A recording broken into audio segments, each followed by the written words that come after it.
बॉम्बेचा मुंबई करण्यात भाजपचा मोठा वाटा, मुख्यमंत्री देवेंद्र फडणवीस यांचं वक्तव्य। आयआयटी बॉम्बेच्या वादावरून मुख्यमंत्री देवेंद्र फडणवीसांनी प्रतिक्रिया दिली आहे।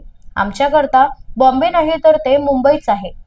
आयआयटी बॉम्बेचं नाव आयआयटी मुंबई असं करण्याची विनंती करणारे पत्र मी स्वतः केंद्राला पाठवणार आहे, अशी घोषणा मुख्यमंत्री देवेंद्र फडणवीस यांनी केली आहे।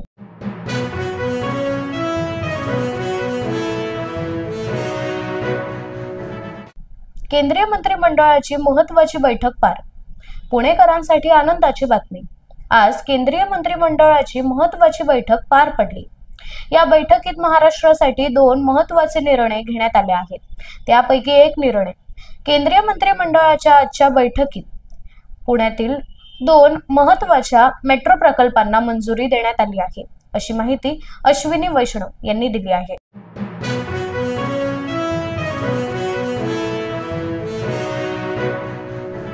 लोकांची लूट थांबवा, सामाजिक कार्यकर्त्या अंजली दमानिया संतापले। जमीन गैरव्यवहार प्रकरणावरून सामाजिक कार्यकर्त्या अंजली दमानिया यांनी पत्रकार परिषद घेत उपमुख्यमंत्री अजित पवारांवर जोरदार टीका केली आहे। सरकार जमिनीची लूट थांबवा असे म्हणत 24 तासात उपमुख्यमंत्री अजित पवारांचा राजीनामा नाही झाला तर गृहमंत्री अमित शहांना प्रत्यक्ष जाऊन भेटणार, सामाजिक कार्यकर्त्या अंजली दमानिया यांचा इशारा।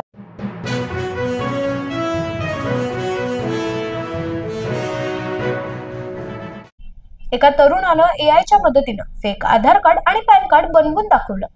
जर एखादं अधिकृत डॉक्युमेंट अशा पद्धतीनं तयार केलं जाऊ शकत असेल तर ही धोक्याची घटना आहे, अशी चर्चा सध्या सोशल मीडियावर रंगली आहे।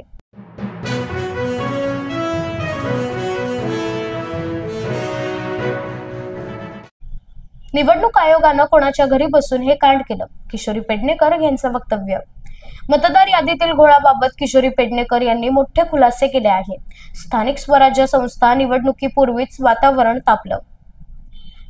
मुंबईत मतदार यादीत सुनील शिंदे आणि पेडणेकर यांचं दुबार नाव आढळून आलं, असा दावा करत निवडणूक आयोगानं कोणाच्या घरी बसून हे कांड केलं, किशोरी पेडणेकर यांचा सवाल।